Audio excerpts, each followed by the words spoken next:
নিঃসন্দেহে নারায়ণগঞ্জ বাংলাদেশের অর্থনীতির, আমাদের উৎপাদনশীল অর্থনীতির অন্যতম গুরুত্বপূর্ণ জায়গা এবং অত্যন্ত প্রাচীন একটা শহর। অর্থনৈতিকভাবে নারায়ণগঞ্জ কোনো নতুন গুরুত্বের জায়গা নয়।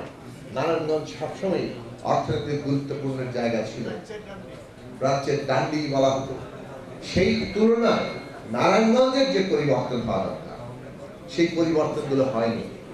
আমরা এখানে দেখেছি যে একদিকে ফ্যাসিস্ট শাসন, অন্যদিকে রাজনৈতিক দ্বন্দ্ব, খুনোখুনি, কিভাবে তকির মতো একজন নিষ্পাপ শিশুকে হত্যা করা হলো, এইরকম ত্রাসের রাজত্বের শহরে পরিণত করা হয়েছে।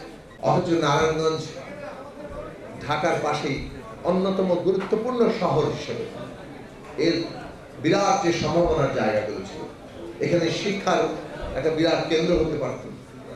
দুর্ভাগ্যক্রমে কোনো ভালো শিক্ষা প্রতিষ্ঠান নারায়ণগঞ্জে তৈরি হয়। নারায়ণগঞ্জে একটা ভালো হাসপাতাল ঠিক মতো নেই এবং এর জন্য অনেকবার আমরা বহুবার এখানে নারায়ণগঞ্জে এসেছি, সবার সমাবেশে বক্তব্য রেখেছি, মিছিল করেছি এবং ততবারই আমাদের নেতৃবৃন্দ বলেছেন, অন্যান্য দলের নেতৃবৃন্দ বলেছেন যেখানে একটা ঠিক মতো হাসপাতাল নেই। তো এই যে বাস্তবতা কিংবা শহরের ট্রাফিক ব্যবস্থাপনা, এই সব বিষয়গুলো নারায়ণগঞ্জের যারা নেতৃবৃন্দ আছেন, আপনারা সিটি কর্পোরেশনের নতুন প্রশাসক নিয়োগ হয়েছে, আপনাদের উচিত হবে দ্রুততম সময়ের মধ্যে ঠিকঠাক মতো আসল সমস্যাগুলো সমাধানের পাশাপাশি একটা পরিকল্পনা গ্রহণ করা, এমন পরিকল্পনা যাতে করে এই শহরের সমস্যাগুলোকে কিছুটা দীর্ঘমেয়াদে সমাধান আমরা করতে পারি। মানে টুকটাক সমাধান না, একটা দীর্ঘমেয়াদের সমাধান করা, সেই জায়গাগুলো পরিকল্পনা আপনারা করেন।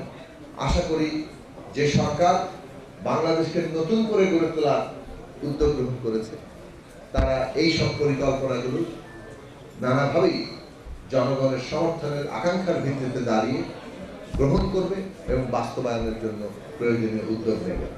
আমরা বিশ্বাস রাখি যে ফ্যাসিবাদ বিরোধী লড়াইয়ের মধ্য দিয়ে বিদ্যমান রাষ্ট্র ব্যবস্থার গণতান্ত্রিক রূপান্তরের জন্য এই দেশের সংবিধানের ক্ষমতা কাঠামো, সেটা থেকে শুরু করে রাষ্ট্রের প্রতিষ্ঠান, আইন, সবগুলো পরিবর্তন করা যে প্রক্রিয়া এবং সবশেষে দেশের আর্থ সামাজিক ব্যবস্থাকে নতুন করে সজ্জিত করার যে পরিকল্পনা আমরা গ্রহণ করেছি, তার সাথে আমরা সেগুলো বাস্তবায়ন করতে পারবো জনগণকে সাথে নিয়ে এবং ততক্ষণ পর্যন্ত এই লড়াইয়ে, এই কাজে, এই অগ্রযাত্রায় আমরা তার সাথে যুক্ত থাকতে পারবো।